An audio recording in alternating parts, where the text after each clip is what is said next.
is Tembiso. Welcome to Sunday Dads Unplugged. This is season 2. I've got a great pleasure to actually moderate a discussion with my colleagues over here. I'm going to ask them to introduce themselves. What we did this time is try to combine a discussion between experts as well as one single mom who's also parenting on her own or co-parenting with someone else. I'd like to start with Gay. Please introduce yourself, what you do, where you come from. Hi Stan, hi the rest of the panel. My name is Dr. Gay Seletswane and I'm a psychologist, and I'm here as part of the panel experts to discuss with single dads issues or challenges, and I'm looking forward to today. Thank you, Gay, and welcome. Thank you. Next, Zabu. Zabu Zwane, and I'm here as a father, but also a father from mixed environment, and just sharing a lot more about being a single parent in a similar situation, and some what can I say, my own experience of being a father. That's great. Yeah, we want to hear that. And Zabu has got a very interesting story that we want to listen to. He's a professional, obviously he's a coach, but he's got his personal story that I'm going to attend to later. Last but not least, Portia, please introduce yourself. Thank you, Ste.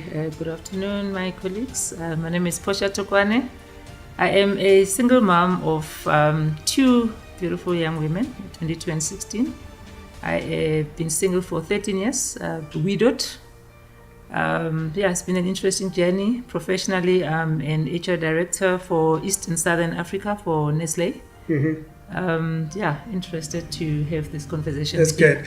I must say, I approach single moms to join this season 2 because we wanted to demystify some stereotypes around parenting, and also we wanted to hear more about what it is they can help us with in terms of advising how single dads can come to the party even better. So I look forward to hearing your insights. Absolutely. Let me start with you, Gay.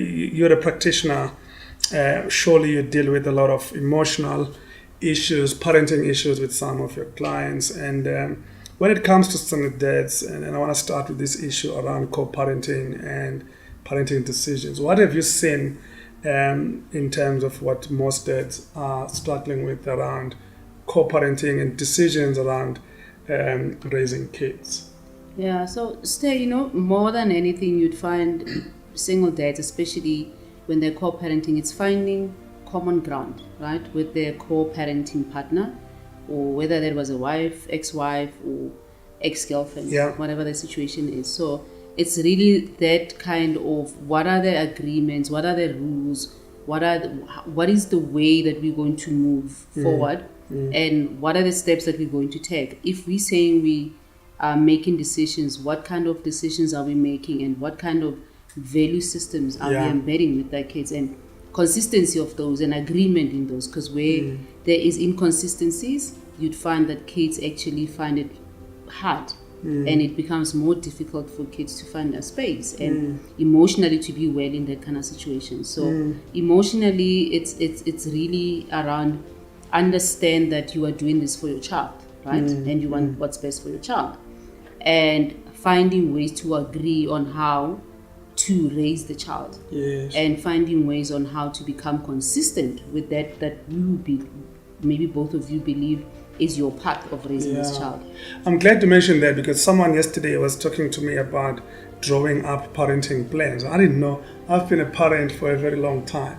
I didn't know that there should be parenting plans between 2 parents. And why is there a need to have something like that, and maybe even document it? Have you seen anything of that sort? Look, it's flexible. Some people are structured, right, by nature, and when they have something on paper, that's what makes them comfortable. It depends what works for them. And especially because we are busy as people. I mean, trying to coordinate 2 lives that are happening in different places to move parallel to each other requires a lot of coordination, right? So if coordination for you as a couple and a couple that's separated, it's really, if your plan will work better, if it's structured, it's on paper, it's clear, and you stick to it, then that helps, because it creates some kind of guidance for the child to know and structure. Because kids love structure. Children love structure. They have a need to know what's going on now, what's going on next, and what are we looking forward to tomorrow. When they have that, there's a sense of comfort and there's a sense of organization that they want in their unit.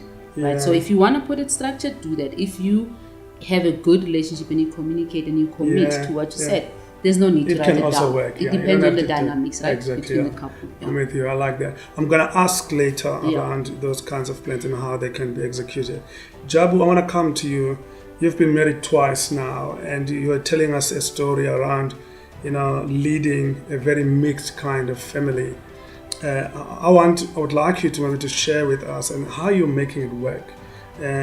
Coming with the kids from the previous marriage, entering into a new area, a new relationship with someone. How has that worked for you, and what advice would you give fathers that are in a similar situation? Yeah, I think it's actually it's almost like bringing two single parents together in the same household.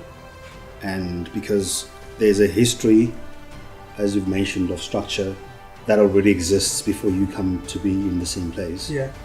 And as much as both of you would have the desire to parent each other's children, you can never really fully go all the way. All the way, yeah. Yeah, because there's still some sensitivities around the fact that you are not entirely the parent of the other child. And so finding, again, like you've mentioned, creating some kind of structure, finding common ground as far as what do you agree on that works for the two of you, for your children.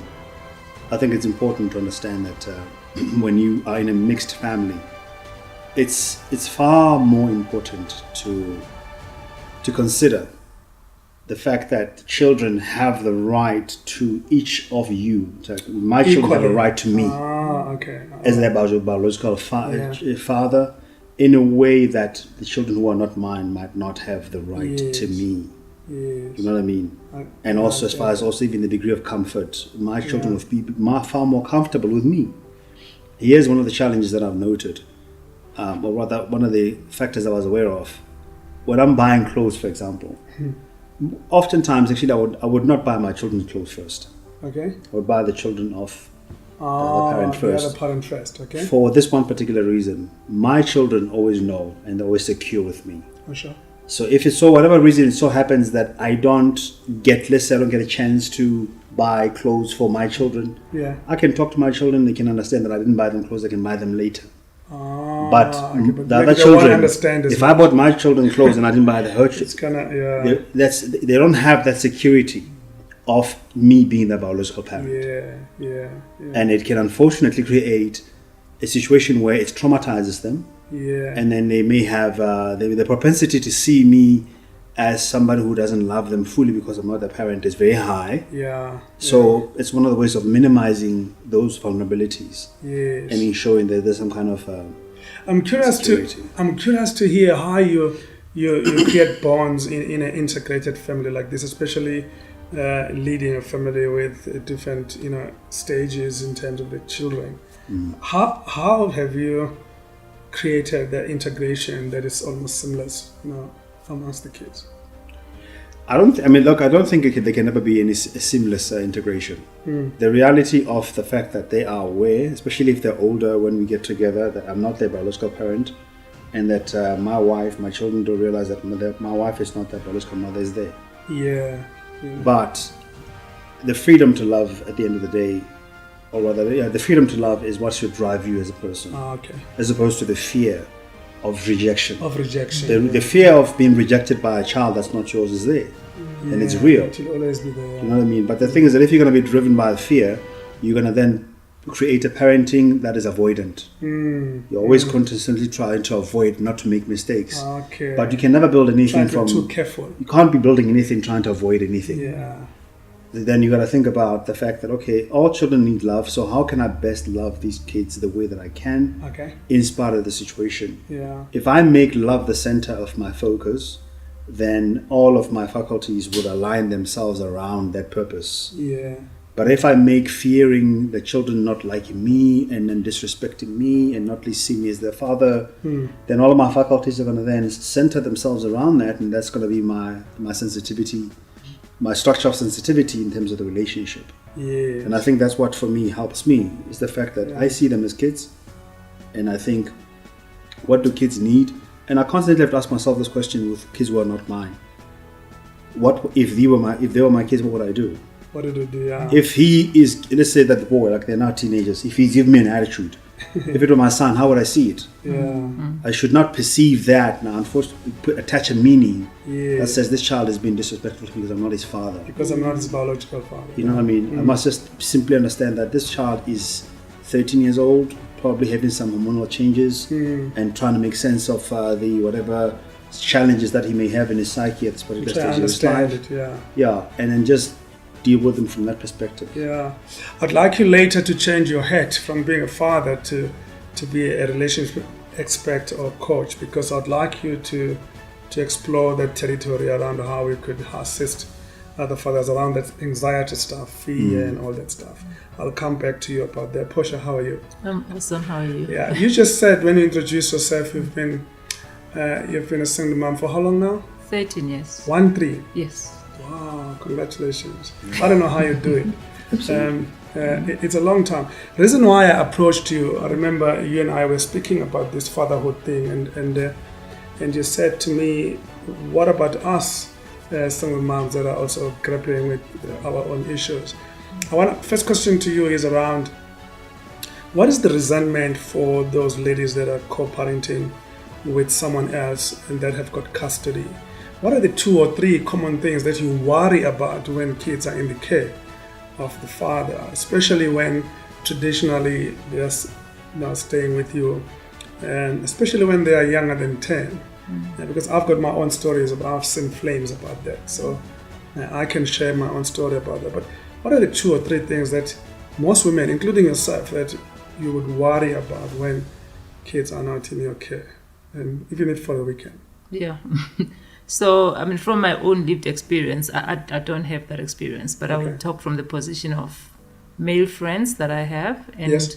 female friends who have experienced that. The mistrust, I see mainly women, attachments to their past, the way they've seen their fathers raising them. They take that attachment into their relationships.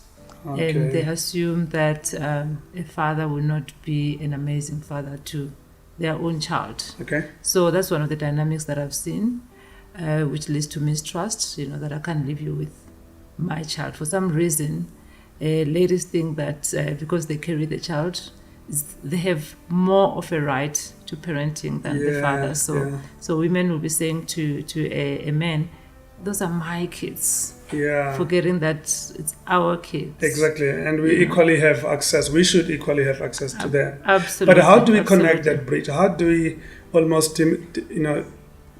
demystify that stigma? That saying, well, inherently it's a woman that can raise a child, especially when they're small. How do we make women believe that actually dads as well have the ability to do so? Yeah, we discussed this earlier. Still, this is a societal challenge, and it's going to take time, to change, that mindset, of society. And this platform is one of those which are going to really be that conduit, that starts to change the game, particularly for fathers. Yeah. The more fathers like yourselves and Jabu, are in platforms like this and in social settings, and they're demonstrating that we are as much of parents and we can really be brilliant at this thing, similar to what is assumed, to be a woman's job, or a woman's natural ability, which is an assumption, by the way. So I think that's really, how do you change society? You have a narrative and then you continuously talking about this and demonstrating, the change. And just talking about it is a good start. It is a very good start. Yeah. I want to emphasize that, because in the other room we were talking about how does our history as men also impact how we raise our own kids. I was talking to you guys earlier about my own upbringing, where my father and mother were just far from me because I'm just right at the back, and I was basically raised by my siblings. Gay, I want to ask you this. How much of the way we were raised as boys or men has influence on the way we raise our own kids? Okay.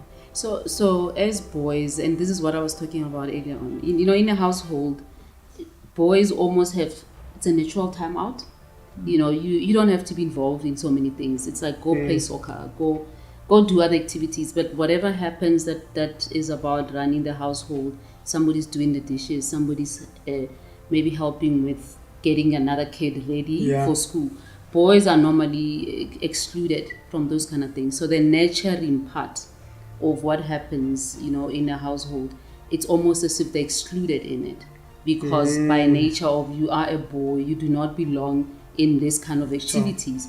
So now later on in their lives, and as they move with that narrative and with that experience, when they get it to a place where now they are fathers and they're supposed to do this, be present, do these activities, have this experience, you coming from ground zero, and it's almost like you have to pull hard.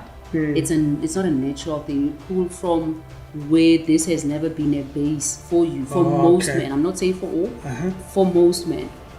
And finding a place as a single dad in your child and really being there and being present and being nurturing, it takes a lot of effort to do it. It's not a natural thing, but you find that you dig deeper, and you find that emotionally, mentally, psychologically, you have to have the capacity to hold all of that in for your child.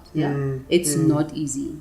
It's not easy. But it's doable. And we were even saying earlier that parenting is a full-time job. Yes. You can't reduce it to some chore that you do sometimes or outsource it to someone else. No.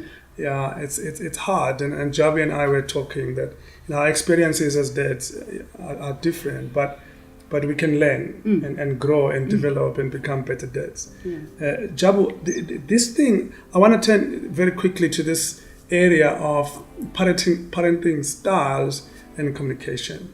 How have you make it work for you, especially when you are in this kind of arrangement setting?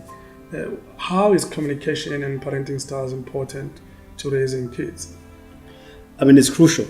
It's crucial because, again, there's a history of parenting, especially when we come together. In my situation, I came from a situation where I was very much involved in my children's life from the very beginning. Yeah. Because I was a full-time pastor, which basically meant as far as my time flexibility, I was more available for my kids in that sense.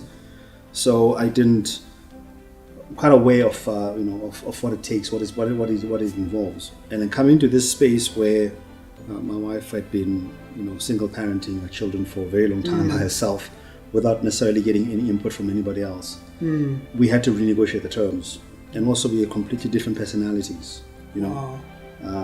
Obviously not speaking so much on her behalf, but what I observed was that hypersensitivity towards keeping her children safe. Yes. She wanted to keep them safe all the time. Whereas on my hand, on my side, I'm like, you know what? I'm a man. And these are boys. Yes. The two boys, the twins, same age as my youngest son, and my eldest son is 3 years older than them. So the 4 boys here. 4 boys. Yeah. So in my mind, that's a team of football. I'm like, these are boys. Boys are explorative. They've got a lot of productive energy because they have high masculinity. They like exploring. They got to explore. You got to allow them the space to explore. And obviously, this was something that on her side was not, she was not very comfortable with. Yeah. So we had to talk about it. And I also had to understand the validity behind the concern. So just because I'm a man doesn't mean that what I think is valid and that's valid, it. Yeah. Can be challenged. I need to see what is the wisdom behind the way that she sees things, because there's wisdom behind that. Yeah. And then it's a matter of again renegotiating our terms as both men and women when we're raising our children, and understanding in this day and age where there's so many complexities that are part of that are part of our lives that were never part of how we were brought up. But when we were brought up, kids went and played outside. It was safe. There were no televisions. There were no cell phones. There was no diversity of nationalities. There was no diversity of choices as far as what the kids have today. Now children have a massive amount of complex issues that are part of their upbringing that were not part of our upbringing. And we have to really make room for that element of complexity. Yeah. And part of that is that you cannot do that if you don't communicate. And it's a continuous process, and communication is in the center. I remember during COVID, and I'm glad that you're raising that, because during COVID, we know what happened to relationships. Because now people are in their in each other's face. There's lockdown. People use work as an escape from family issues. You're a teacher, you're an inspirational speaker. How would you advise parents or co-parenting to just close the gaps around communication so that it's not seen as something that just creates debate or conflict where things are addressed prematurely? But how would you advise parenting or people that are parenting to actually close gaps through communication? I'll say when two people come together, first of all, when you're negotiating complex issues, assume innocence. Okay. Assume that you are both. You want the best right outcome. from the best. Yes. So suspend judgment, assume innocence. Okay. Exercise compassionate curiosity, which means that I'm curious about what your struggles are, and then in my understanding what your struggles are, then I can explain myself, not from the point of justifying my reasons, but at least of trying to make you understand where I'm coming from. Sure. So an openness then to understand and to be compassionate for the other person's struggle.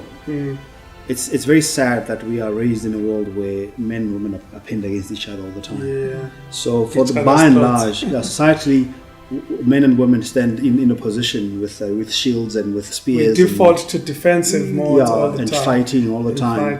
But understand that this is a freaking hard world we're living in. Life is bloody tough. Everything requires two heads are better than one. Like as a pastor, I really believe that there's a verse in Proverbs that says that a 2-chord string is stronger than a single chord string. And a 3-chord string even stronger than a 2-chord string. So that leveraging that collaborative intelligence and then and renegotiating the terms and accepting that our family is different from everybody else's family. It doesn't have to be like yours, doesn't have to be like even the way that I grew up. You can't copy something from somewhere else. It's an evolutionary process, and for that you have to constantly open them up and be curious. And the learning is continuous all the time. I was telling my daughter the other day that I've been a Sunday dad for many years now, but I'm still learning. I'm still discovering things that I never knew about. I created this network so that I can learn from practitioners, from single moms and other dads. One thing, Portia, that we need to touch before we go is this thing around dads singly or otherwise, becoming vulnerable and leveraging on communities and networks like this. How would you advise those dads that are scared to pour out their frustrations and seek help? They don't have to come to us, but what courage would you give them to actually reach out and be vulnerable and go to somebody? It could be Sunday Dad's network or somebody else to seek help, because some of them are really stuck. Yeah, absolutely. Very critical point. I think one thing that dads and say mommies, we need to really realize that we are human beings. Yeah. Mere human beings. And we thrive when there's connection. We can't do it on our own. And in my own journey, there's no way I would have done it on my own. I needed to have a community around me and a realization that kids need these two energies, masculine and feminine. Definitely. As much as I'm a mom and dad, I can never be a dad. So there's things that I'm aware that require a dad.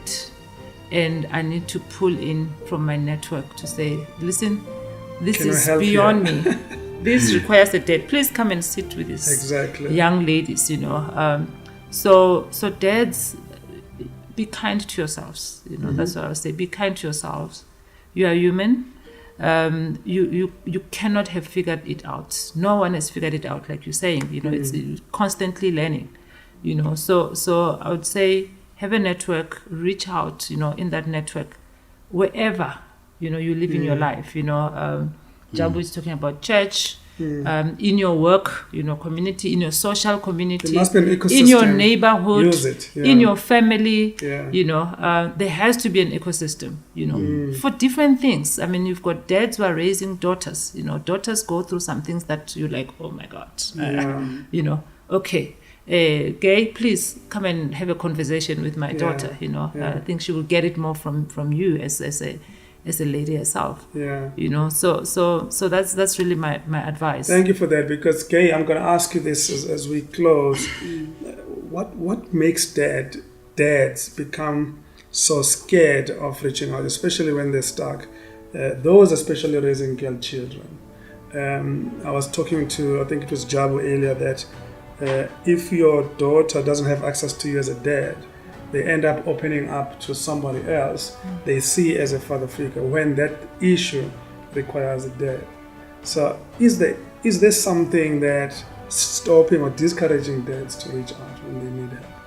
Look, it's, from how I look at it, I mean, even looking at my practice, men don't necessarily often, most men, right, don't necessarily reach out from, especially from a professional point of view, where they talk to a psychologist. I mean, it's almost as if, there's a narrative out there, or there's a norm out there that says, if you go to a psychologist, you have problems.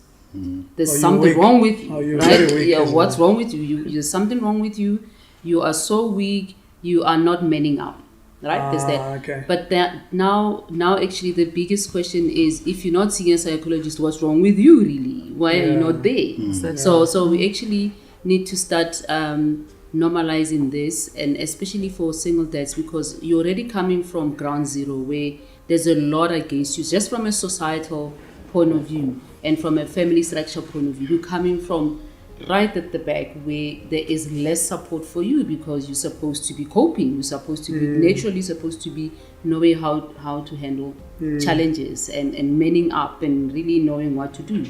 And nobody really gets a manual when you get a child, or you're raising a child. No, there's no manual.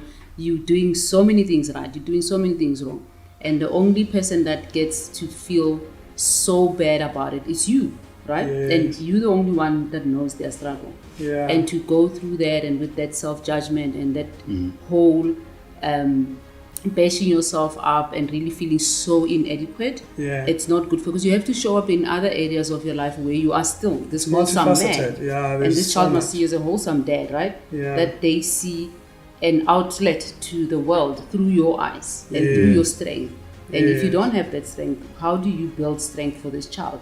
So I think, as you said, Portia, men must have a social network and ecosystem that supports them.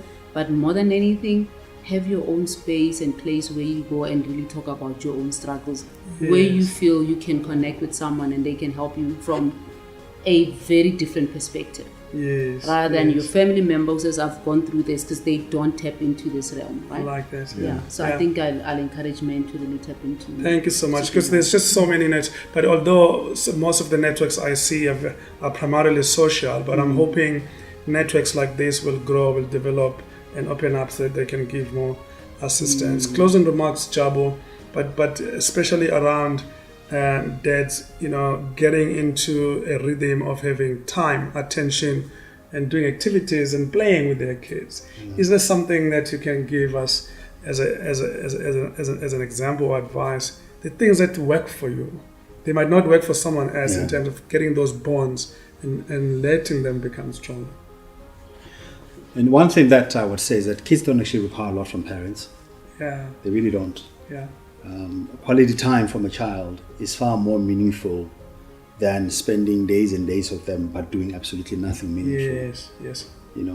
Because at that particular time, kids are very impressionable, and they will remember. They create memories with them. Sure. So a simple thing like right now, for example, with load shedding, you've got games. Play with you, from cards to Monopoly to 30 seconds, charades.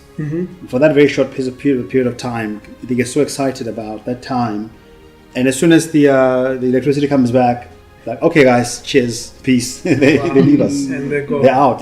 You know what I mean? Or you take them out to go play. I play soccer with them every now and then. That moment when I play soccer with them, for them means the world. Wow. You know what I mean? Wow. And they're not. Kids are not as demanding sometimes as we think that they are. It's just simple things that matter. It's simple things that matter. Yes, they require quite a lot of nurturing and lessons that you've got to teach them. But as far as creating those bonds, at least from my experience and from what I've seen, and when I think about my own upbringing of not having my father around, I can remember 1 or 2, 3 moments that I spent with him that sustained me for the longest time. For the longest time. all throughout my And it's childhood. those memories and moments that matter a lot. Yes. It's not gadgets, because I always say, we buy people, kids some gadgets, they get used to it very quickly. Yes, But there's no moment or memory that will replace another. and I think it does this, and I think it undermines the value of quality time. If you are bombarding your child with this, there's a trip over here, there's going there, there's that, and there's that. Human nature is such that you become familiar, and then familiarity undermines the value It has of to be things. special. And the moment that all your hard effort becomes undermined is that when you're going to become resentful. Resentful. And start even not liking the very same kids and calling them brats and all kinds of other things. Okay. But what you don't realize is that you've taught them, you've created that for them. So if you want to connect with the kids, make it special. And part of special actually is that scarcity. Scarcity, make it diverse. Make it scarce. Don't Make it That's scarce. just what I think. It works for me. I'm glad it works for you as well. Those of you watching, in fact, in this season, we want to explore further the type of activities and the bonding sessions, and I like to call them bonding sessions, that work for all of us, because what works for Jabu might not work for Stay. So I'd like you to follow our channel and listen carefully around what kind of hints and tips that our dads can share with you in terms of what works with them in terms of those bonding sessions. Ladies and gentlemen, thanks for your time. And I think this conversation has opened my eyes as well, both from the professional side, ladies' side, and my partner in parenting. And I really appreciate your time. Thank you so much. Thank you, Steve. Pleasure.